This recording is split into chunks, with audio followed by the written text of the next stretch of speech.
So, Tangled Poets, I know it sounds, a lot of people are like, why did you call it Tangled? I absolutely love it, by the way. I think it's so I love it too. so I fun. think it's great. Why did you call it Tangled? It's yarn. It's not supposed to be tangled. I'm like, that's kind of the juxtaposition of part of the name. But anyway. That's who you are as a person. Yes. Yeah. Yes. However, because of the way I dye my yarn, because I don't... Good old Bob Dylan. I don't participate. Yes. I'm not one of those people who, like, I'm not a dyer who goes, okay, I'm going to dye These colors will sell. these. No, it's not even that, but it's like, I'm inspired by this, so I'm going to dye these colors, which is awesome. And beautiful yarns come of that.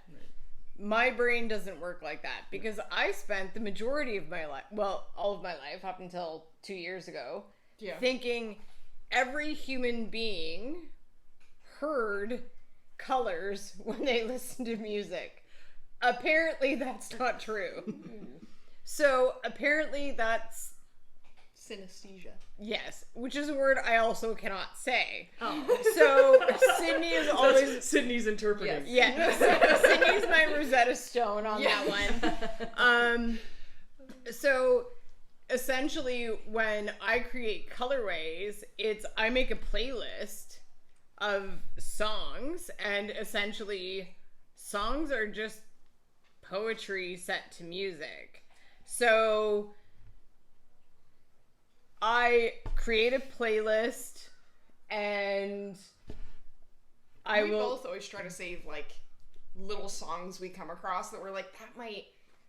I'll be driving and, like, take a photo of, like, because I have XM radio, so I'll take a photo of the screen, because I'm like, that's a good sound. Like, that made a really fun group of color in my brain. It's fun for me, too, because I don't have it. So it's like, but as a fellow artist, I'll, like, play a song and be like, anything?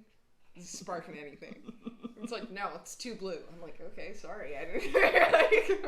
So, do you actually visually see the color? Yes. So, tell me how that works, because I'm like, are you blinded by the color? Is it just a presence? No, so I don't have a great descriptor as to how it works, but the best way I can break it down is it's not the whole song that I'm seeing. There'll be sections, like a section of, like, slide guitar that sparks, you know... Well, the way you described it that I originally figured it out was you were talking to Kathy about it, and you were like, well, you know how some notes just look purple and yellow? And I was like, wait. I'm like, no. Some notes do not just look yellow. Go back. I'm like, say that again. Because, like, I know a lot of painters who have it, because, like, I was trained in, like, more classical visual art, and, like, that's what I grew up doing. So when she said it, I was like, hold on, go back, that's a thing. She was like, no, it's not. I'm like, yes, it is. Like, 100. No one does that. Like, the rest of us are not doing that. So, like, go back. And Heather, you just thought that everybody saw I just thought that that's how... Well, yeah, because we spent the afternoon, I would play, like, sounds, and you'd be like, chartreuse, and I was like, nothing. There's nothing happening here for me. And she was like, really? I'm like, yeah, nothing's happening. She's like, blue. I'm like, no, nothing. So there are It's some just a songs sound. that are just too much blue, so there's no contrast in it? Well, or? because you're still trying to make a beautiful skein of yarn at the end of the day. It's all brown, you may not want that one. Well, or when we do full runs for festivals, often, like, we get to a point where she's 3/4 of the way through, and she's like, I can't dye anything else that looks like blue-green. Yeah. Like, I've already got 3 that have a blue-green base. Like, they're all different. Yeah. But, like, if I make one more blue-green base, like, I'm gonna lose my mind. Like, we need a different color. So, you know, like, then I have to adapt my playlist, which is fine. Heavy metal. Fun. Well, and that's the whole thing. Like, I'll change up genres. Every once in a while, it's something. She turns it on, and I'm like, where did you even find that? And she's like, I don't know, but it's orange. Let's go. And because, like, you know, like, you're trying to balance out that, you know, like, the overall. The overall vastness of colors, but so essentially when So you're trying to get a variety of colorways, at the end of the but if day- you've got like 15 songs that have blue-green, then you're... Well, because we have to keep in mind, like, when we're not doing it, like, for things that are staying here or going in pickle jars, we have to keep in mind, like, okay, when these all go on a shelf, when we get there, what does that look like? Yeah. Because if it's 80% blue and the neon yellow in the corner, that's not going to be a good look. Like, that's not going to be good. So, for me, it's like you change up genres of music, you deep dive into, like... Well, or often at that point, I'll throw out songs because we have overlapping music taste, but I have, like, a sect that she doesn't, that I'm like, okay, I know you'll like this song, but I can guarantee you haven't heard it. Yeah. So, like, what are your feelings on this? And I keep, like, a repertoire of songs that I'm like, that'll be good one day. Nice. When she gets stumped. And I also will randomly just pick, like, a Spotify playlist. Or we'll get other people in the family to make recommendations. Right. Or sometimes on Instagram we'll be like, there's a song. Yeah. We need a playlist recommendation this week because my brain has stopped being able to do that. But so essentially, like, there'll be a portion of a song that usually I will isolate. Yeah. Just a part of the song. Like a part of the song that I isolate, and I'll play it on repeat until everybody in the room is like, will you make it stop? But most of the time it works out well. I mean, there are some times where we've had a couple that, like, and that is kind of the shot in the dark portion of it too, and the part that makes it fun is, like, for the rest of us in the dye shop, we don't see that, so we just sort of patiently wait in the corner while the song plays on repeat for 15 minutes, like, right. What's it gonna be? And then you go over and you're like, I would have never, like, that's super cool. Yeah. And then sometimes we all gather around and go, no, that needs another try, or like that song. And even I'll look at it and go, yep, that's a no-go. Well, because it's a hard overlap too of whatever she sees and how dye actually behaves. Right. So it's like, in the process of trying to make it what she sees, it doesn't always get there. Yeah, it doesn't always translate. And sometimes it's salvageable, like we go like, okay, it's those colors, but we have to use different ones from the dye because those two don't agree with each other. Right. And then sometimes it's just like, well, that's going in the pickle jars. Of all the ones that you've dyed based on the visual, do you have a favorite based on the song? Right now? Yeah, what's your favorite? Tower of Babel's in here. Tower of Babel is my absolute, oh my gosh, hold that up. This is my, well, I have two. Oh, we're having an avalanche. That's fine. Okay. Yeah, okay, I got it. I have three favorites. I can't lie. But this has been a persistent favorite since the festival. Yes. So Tower of Babel. Perfect. Is look at that. This. And who's Tower of Babel by? Natalie Merchant. All right. Okay. Yeah. And because I grew up in the season of Lilith Fair festivals. I'm with you on that one. All the love of Indigo Girls, Sarah McLachlan, Natalie Merchant, Cowboy Junkies, all of the, like, Fiona Apple, Tori Amos, all of that stuff. And Natalie Merchant, about a month before the festival, released a new album, and I was like, on a big, and I think that's the funny part for me, is, like, I can look at what she's made as a, like, playlist for the festival and be like, this is ridiculous, because I know what, like, late night deep dive sparked some of them. Like, Natalie Merchant was sparked by The Weeknd. You spent deep diving all the Natalie Merchant I watched YouTube videos. Literally every Natalie Merchant, every single one, YouTube, every single one, like everything, until you found the colors that you liked. No, like, it was just as a human. Just as a human, you just having a good... She just deep dived. She was like, "Did you know she's on YouTube?" And I was like, "Oh my god!" So and that was Sunday. This one also meant a lot to me because, and sometimes I have these songs that I'll sprinkle in once in a while because they have a deep meaning for me. Like, there's one song I have yet to dye yet that I can't bring myself to dye yet, but I will. Can you mention it? Yeah, it's Tangled Up in Blue by Bob Dylan. The song Tangled.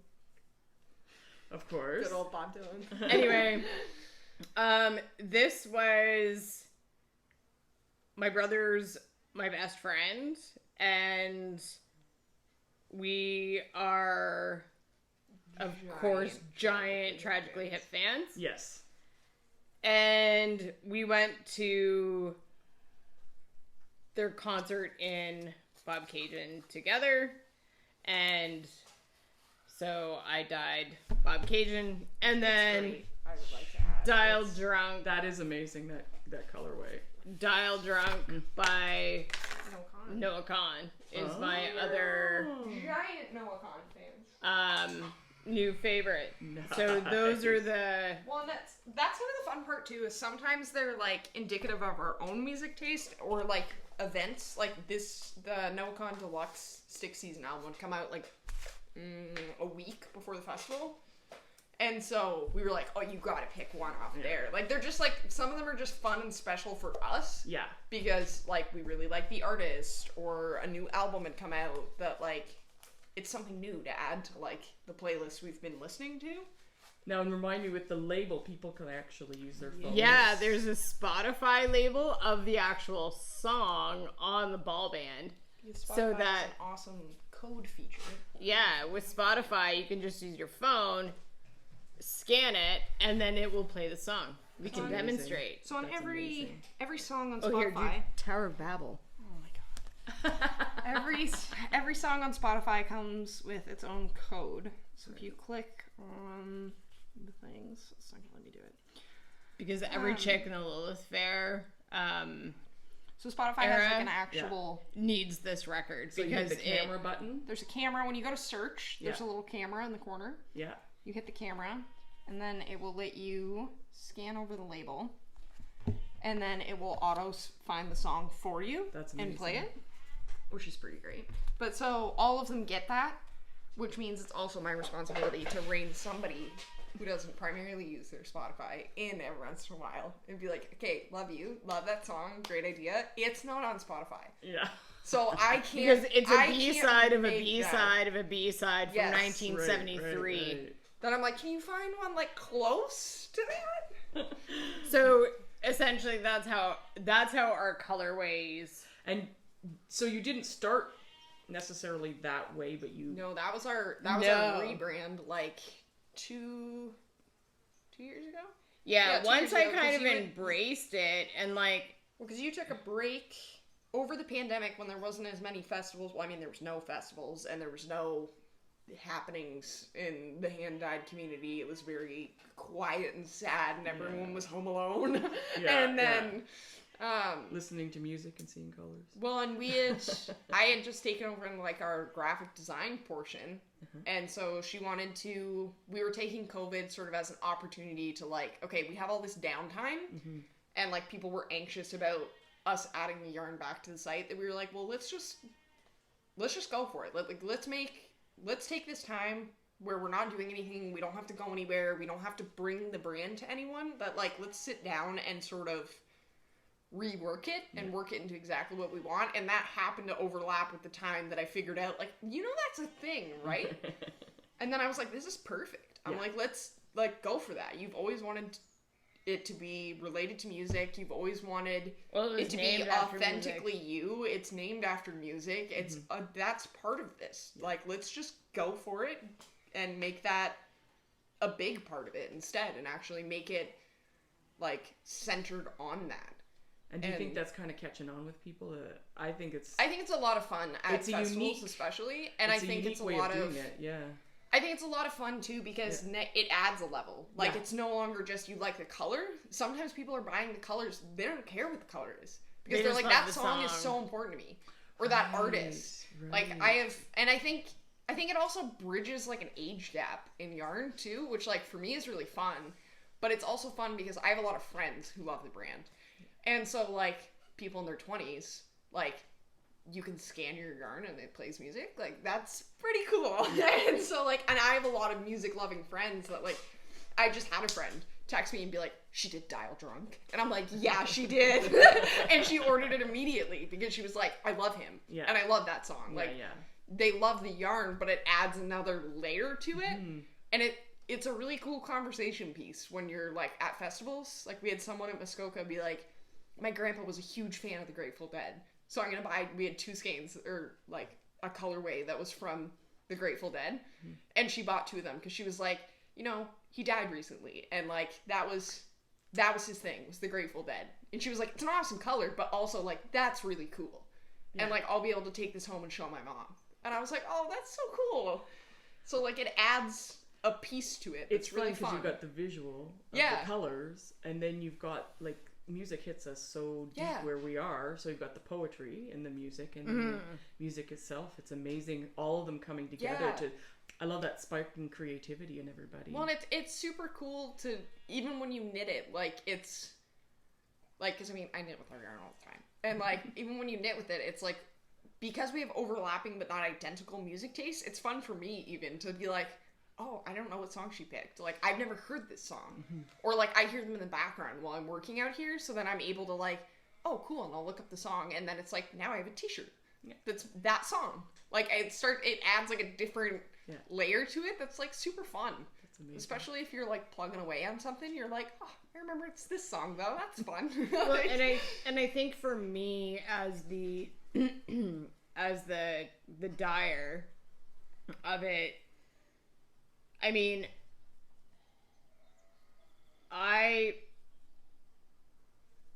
am so into music and have been so into music my entire life that somehow that had to play into it. It was never not going to be. It was never going to not be. Like, I mean, There's nothing you do that isn't. Even when I opened Aberdeen's, the tagline was "Tangled Up in You," which was a pun on the song "Tangled Up in Blue" by Bob Dylan. You know, so like, I mean, there was no component of my life that didn't have that. I have like song lyrics tattooed all over my body. You know, so it's one of those things that was never gonna not be part of it. It was just how... Yeah, but coming together to make it... Putting it all together. Yeah. And the biggest thing, like, post-COVID, for me, as an artist, was... Not that I was inauthentic before, in terms of my colors, but I was making colors... Give you a lot of reflection time. Yeah, it gave me a lot of reflection time, and it also enabled me to be the most authentic artist in that medium as I could be. Because you were slowly starting to understand how you could combine the music and the colors. Yeah, and that felt more real to you, like more you as you were doing it. Yeah, and it very much became like I didn't have the confines of doing things because that's what I was contracted to do, because I dyed for a large yarn company prior to that, like in this dyeing journey. So it was a weird transition period. Like for a lot of it was people. very formulated. It was very repetitive. It was very like we were dyeing. Like too many skeins. Thousands of skeins of the same color all at the same time, which as a dyer, yay, awesome, but super boring. But like really monotonous. As an artist and a creator, that's stagnating, right? Super boring. And because it was labor intensive, it also took time out of that creativity portion. So for me, it was very much something that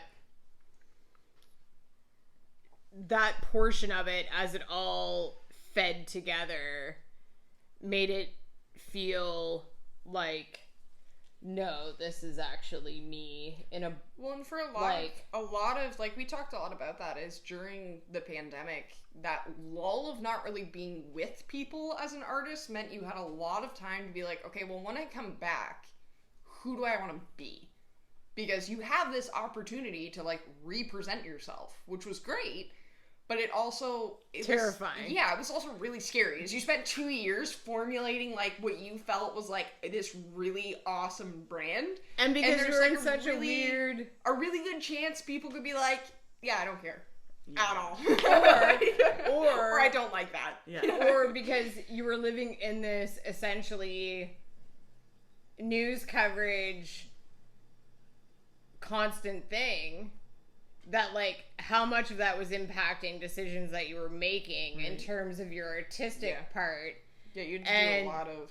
So, like, you'd be second guessing a lot of things that you were doing. There's a greater risk when you're trying something new and creative. And it's so much more you, and you put it out there as opposed to one step removed, right? And when that's created entirely inside of a vacuum. Well, and during a time period too where it was like everybody was still in survival mode. So like it's a great time theoretically to be like, here I am, I made this whole new image, but it's also a really terrible idea. Like it's also really not, like, time-wise, and the amount of time you had out of the spotlight of everything and the amount of time you had to really dedicate yourself to that stuff, it was also politically, like, in the actual atmosphere of the world, not a great time to do that. Yeah. Like, that's not really what you want the general economic atmosphere to be when you're presenting a new rebrand of what you've been doing. Like, it's not it was definitely a daunting task to put that much time and effort into it. And but once we had it going, it was very like, okay, well, let's perfect it.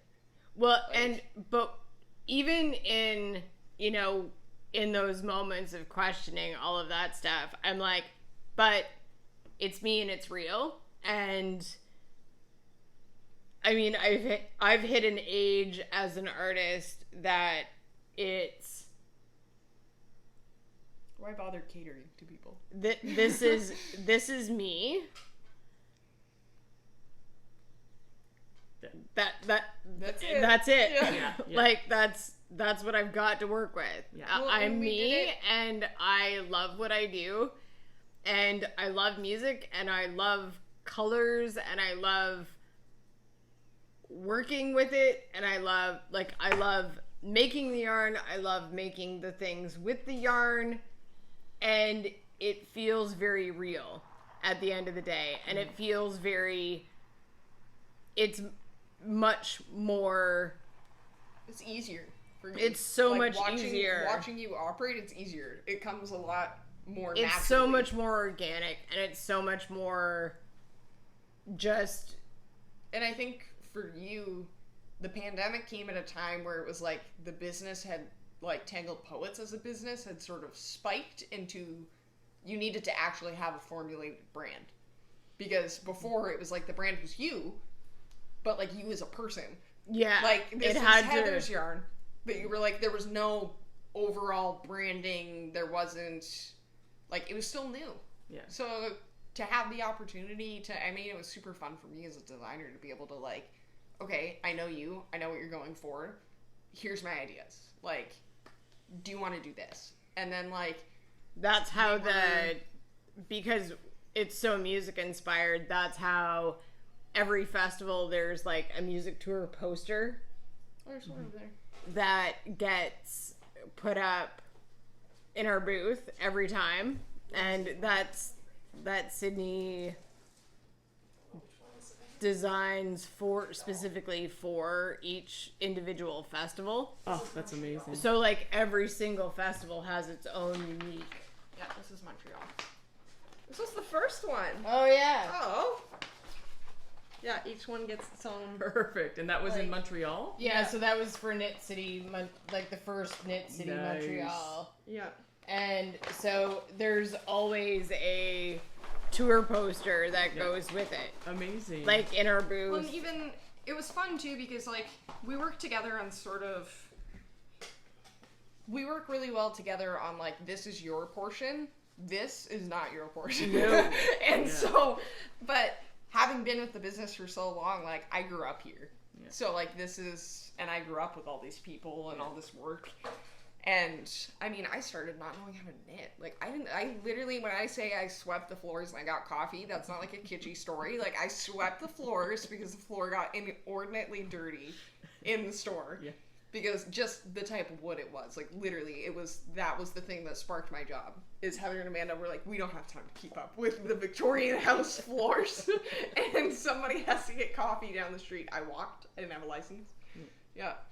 But, like, But it sounds like the collaboration also like you're talking about what's authentically you, but it's also authentically we. You know, it's creating something that's greater than just a single artist. Oh yeah. Yeah, and it's become very much a collaborative component of it for sure. I mean, like, there's no question. Like, I do the yarn, and it'll be funny because, like, I will dye the color and go, and as we're twisting them, I'm like, Sydney, do you know what color this is? Yeah, she never remembers. Because, like, it, like, leaves my brain. As soon as it's over. And I mean, like, to the nth degree. Like, once I took the ball bands off, because, like, this is still my favorite one yet, is when we label them, she doesn't know which is which. And I only know what they are based off, like, a quick glance of, like, I take photos of them, obviously, while I'm dyeing them. Not good enough. No, but I never titled them. I was gonna say, you never match them with any words, so it doesn't make a difference. You just have a photo of every color you've made. Every time there's a distinct effort that just doesn't get there. And so I would say there's, like, I know, like, if we dye 20 colors, I know what 17 of them are. You have 3 labels left, you have 3 colors left. Look at them, tell me which is which. Yeah. Because usually she can be like, there's no way that is that song. Yeah. Like, that visual component actually does help. When we get to the last, like, 5, she can be like, okay, well, the pink is for sure not that. Yeah. Like, I can tell you that right now. Those don't go together. And I'm like, sure. Yeah. I don't know. So you kind of fill in for each other's strengths and weaknesses. Because there's no recollection. Like, if I took the ball band off 2 of these... Once I did, I took the ball band off 2 of them, and I brought them in the house because I was going to knit a sweater. And she so offendedly walks into the living room and goes, "Did you go yarn shopping somewhere else? When did you even do that? That's you didn't beautiful. Even recognize your own color. That's beautiful. Who'd you get that from?" And I, like, sat deadpan to, like, this is a joke, right? Like, this isn't happening. She was like, when did you even have time to do that? We've been festival prepping. And I was like, it's gonna get there. She was like, "Is that mine?" "Yes, that is Colorado. Do you remember dyeing that?" And she was like, "No, I don't." So you're very in the moment. Yeah, and then it's gone. It's gone. She's got the memory. Yeah. She writes down. She keeps a list. That's the only portion of this that you have nailed that I can, like, make work, even though it's like trying to read hieroglyphics. So I'm like, I can get there. She makes a list, and it's always on, like, a dye stained to the nth degree piece of paper that looks like it's been through a hurricane. That you're like, oh my god, because it's been right there beside the stove. Right. That she'll jot down every song she's actually used, as opposed to, like, just, like, if I was sitting here, she'll go through 50 plus songs and 10 of them will make it. Right. So, like, she'll write down the actual list, I'll take a picture of it, and then I'll do all the labels and formulate which ones, like, so it is very much like, okay, you've done all this, now hand it to the computer. Yeah. So that I can make sure it gets there. Yeah. Well, together you're, like, more than the sum of your parts. You just create this sort of... I always joke that together we make 2 halves of one whole person. Like, we are one whole brain. Like, all the parts she sucks at, I'm really good at, and vice versa. Like, and there's parts that, like, I can't do. Yeah. I can run branding, I can run art direction, but I can't make your art for you. No. So, like, and, like, I can't make her art for her either. No. And that's why it works so well together. Well, it's been fun. Like, I've learned to dye things and gotten to contribute colors, or, like, we'll work together. We work together. Like your reverse neon, which is awesome. We work together to make the neon lines. So these aren't colored inspired. These ones are... We do make some just for funsies sometimes. Yeah. So I made the speckled one. Nice. And then we work together to make all of the, like, dipped colored ones that go with it. Perfect. Which I mean is super fun. Is, like, as we've both grown in specific arts, like, I get to help dye things now. Nice. Like, if there's something she can't nail, I give it a shot. Or, like, I will play around. Because if we have ends of stuff, like, off the ends of cones, we don't like to waste them. So we'll dye them for ourselves just to, like, mess around with. And, like, if I have an idea, like, that's what sparked our whole neon collection that we took that people loved, is I was like, I have this idea that's just, like, burning a hole in my brain. Like, can I just... And that's how the neon line happened, because we both had a neon. Yeah, it was by pure accident that they happened to, like, overlap, because she was like, well, this is my idea, and I was like, you will like mine then. And then, like, I'm really good at dipping colors because my long arms like that labor intensive task, I guess. And so mine don't. And so like we worked together to get that done because it wasn't like synesthesia based. It was just okay, well this is what we need to do. Colors, joy of neon. Yeah, and like literally we call them just for funsies colors. Yeah. Because for us it's because I mean at the end of the day we're still artists. There's still there's still stuff you want to like. play. I think that'd just be fun. Like, and sometimes they work out, sometimes they don't. When they don't, they're pickle jar colors. Yes, there's nothing wrong with them. They're just or they become sweaters for any stuff you. Yeah. Or for ourselves. Whatever. Yeah, we have like personal use bins that you're like, oh, that didn't work out. There was way too much runoff. So then it's like it just comes home with you. You're like, I don't mind if it has runoff. Never lose anything then. Yeah. No. And so even our at the end when we're doing our pickle jar, like when we're making the pickle jar schemes, I make Frankenballs at the end. We literally throw out nothing. We throw out nothing. And that's like a standardized rule when Allie's here too. She's like, can I take like, I know it's weird and there's only like 10 yards of it, but I think this would go well in my blanket. I'm like, take it home. Yeah. Because I love that idea of zero waste if you can. Oh, well, and it's looking at the amount of stuff too, like if she goes to dye a color or I go to dye a color and it's 6 450 or 500 yard skeins and they don't turn out the way we wanted, like what do you do with that? Yeah. So like and there's no but there's nothing wrong with it. It just didn't turn out the way you wanted that's it. The part that's frustrating on the waste point is like there's nothing wrong with it. Yeah. It's just like okay, that color it was supposed to be more blue and it's more teal. Yeah. Like, do you ever have colors that run into each other and create another color that you hadn't and then you go, ooh. Which is sometimes when she does the song colors, sometimes we have to sit down, like, that's the only part I can contribute is sometimes we have to sit down and I have to do, like, the painter color theory portion of it and be like, well, if you use this one, it's more yellow based. So that might eliminate the brown line that keeps happening. Like, try it that way a second time. And, like, so choosing what color goes beside which one and how they'll interact. Well, because they all have a different kind of base to them. So like you can have 2 purples, but one is very like pink heavy or red heavy, and one is very blue heavy. Right. So like if there's a specific interaction that's happening, sometimes I can be like, okay, well from a color theory perspective, that's why you're getting brown. Yeah. Like those are never gonna sit side by side and not make brown. Right. Or really dark purple when that's not what you want. And so, like, usually we'll give it a second shot with, like, those kind of edits. Yeah. But even then, it's like sometimes now you have 12 skeins. There's nothing wrong with them. Yeah. They're totally fine. They're rinsing totally fine. They're not ugly. They're just not what we were trying to make.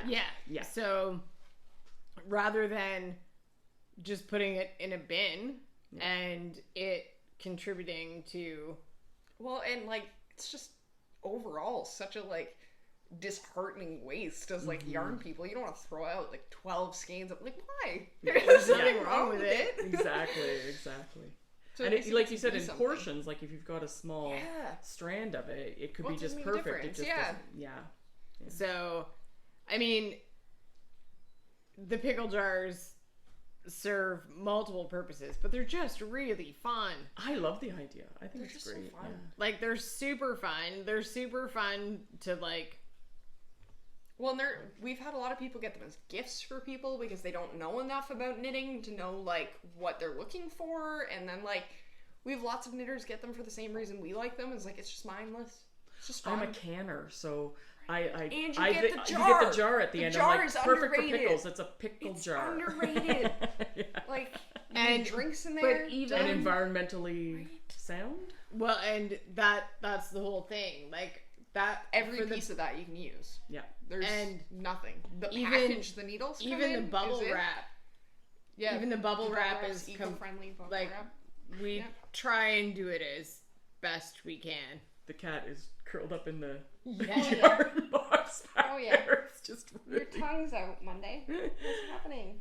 So cute. Oh. All right. So, what have you guys got? Anything that you're percolating that you're thinking about doing? Oh, do tell! Look at that face. Yeah, see, you're excited. I'm not. No. Sydney's gonna cry. Yeah, Sydney's probably gonna freak out. But yes, there's two things that are percolating pretty hard.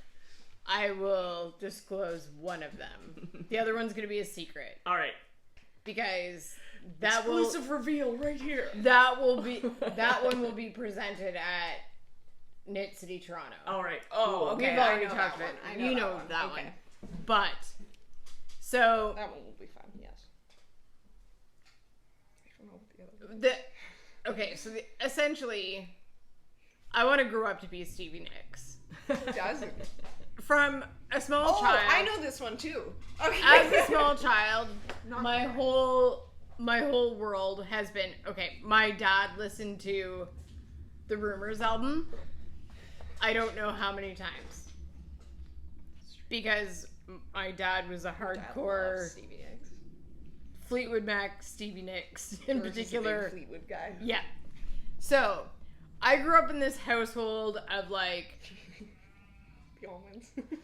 really, really great musical influence, but also like the best 70s music household. Yeah, like it was really great. Like, yeah. Anyway. Yeah, we had Roger Whittaker, not as good. Go ahead. So, I mean, I remember doing a spelling test.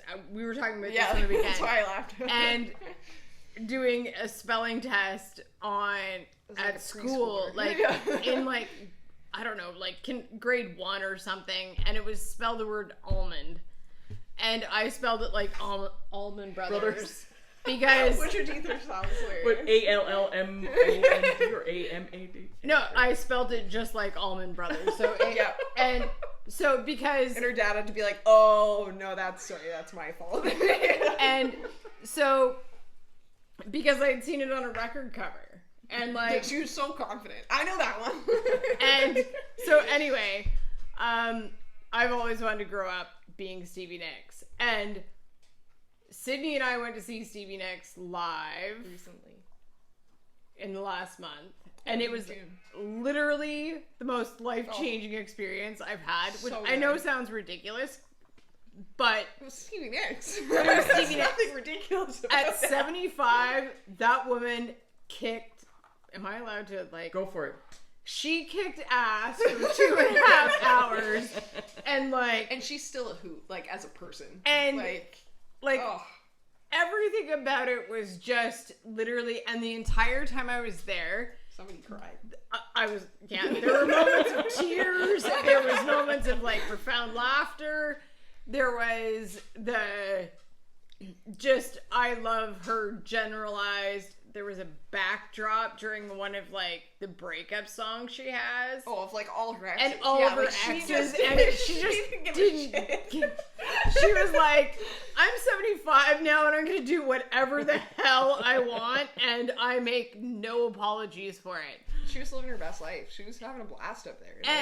But the most impressive, one of the most inspirational parts of it for me was all of those songs was like, it was like a color bonanza in my brain.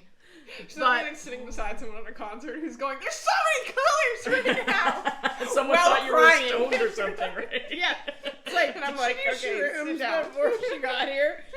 But at the end of the day, in between songs, she would be like, this was the shawl that I wore on the back of the Belladonna. Yeah, she still has all the original, like, in concert and, like, to the specific song shawls. And she's like, I cannot tell you how many times this one's been mended. Yeah, like, the Belladonna one, she still has the Gold Dust Woman one. And so, I do having, believe... Like, her own little fashion show up there. Yeah, great. So, one of the big things I'm percolating is the Stevie collection. Nice. That would just be super fun. You know, shawl patterns that are in the shape of, because most of them aren't knit shawls, but, you know, the shape you can do, but in the color that was inspired by that song. Oh, amazing. So, I've got a pretty good handle of what Gold Dust Woman's gonna look like, but that's percolating, and then And then something you're going to reveal at Knit City in Toronto. Yeah, because it's May 24. I grew up in nature, and all I can say is I grew up camping, and I grew up in Algonquin Park. That is the only hint. All right.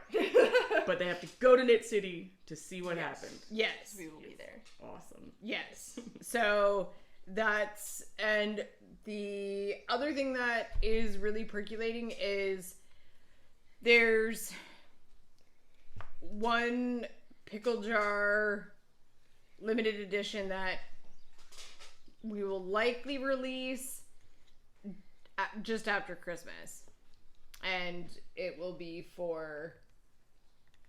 it's in between two different organizations that right now are, so it'll be a charity based it'll be another one sort of kind of after Christmas, just based on our dye schedule booked out from here until then, sort of thing. And I'll add your website link down below so people can keep on track. Yeah, and right now on our website, we, because we are working towards building a giant building to accommodate all of that, there is a $60,000 gift card, like combination total of $60,000 worth of gift cards available for grabs on the website. Yeah, we do a lot of fun stuff on there. All the like between pickle jars, fade kits, all sorts of other interesting things. Our advent calendars. There's a couple of spaces left, and one of those boxes will have a substantial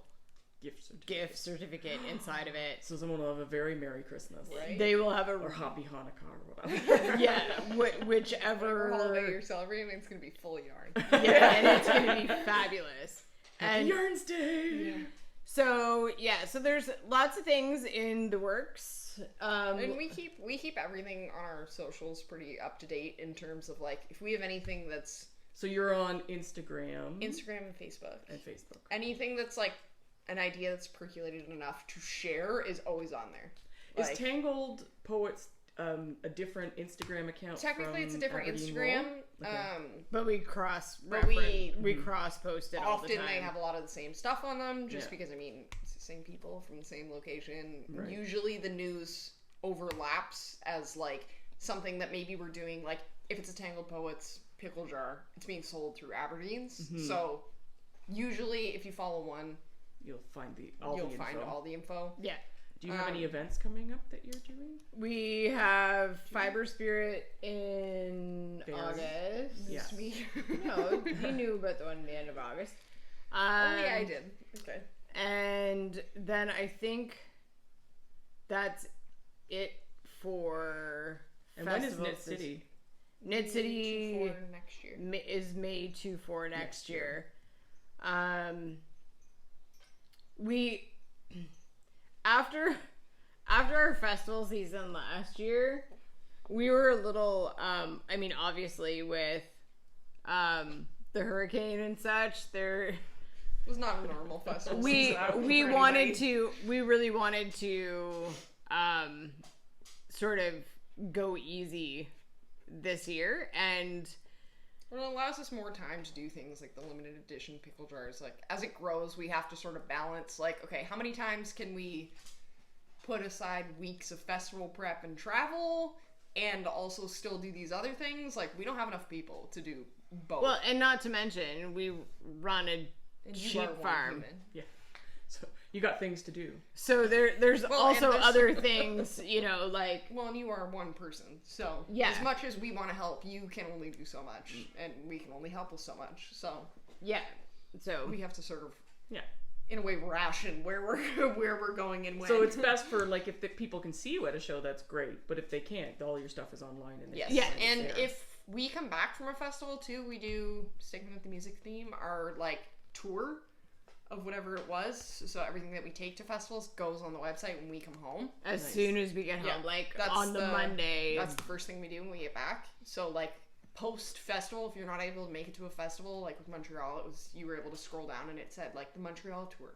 Yeah. And you could go on and nice. like all the skeins from that specific festival that were new would be there. And like the same thing with Muskoka. Like I think the Muskoka tours, well, I mean, I know it is. We still have some of it. So like you can go on the website and see the Muskoka tour. And it gives you like the tour posters. So you still get to see like the artwork that went with everything and all the new skeins.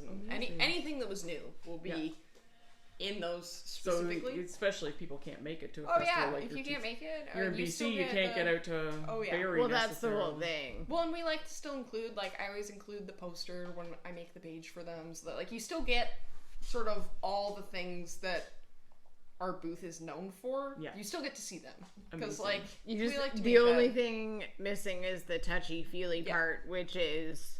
It's good, but you guys have nice soft yarn. I'll vouch for it. Thanks.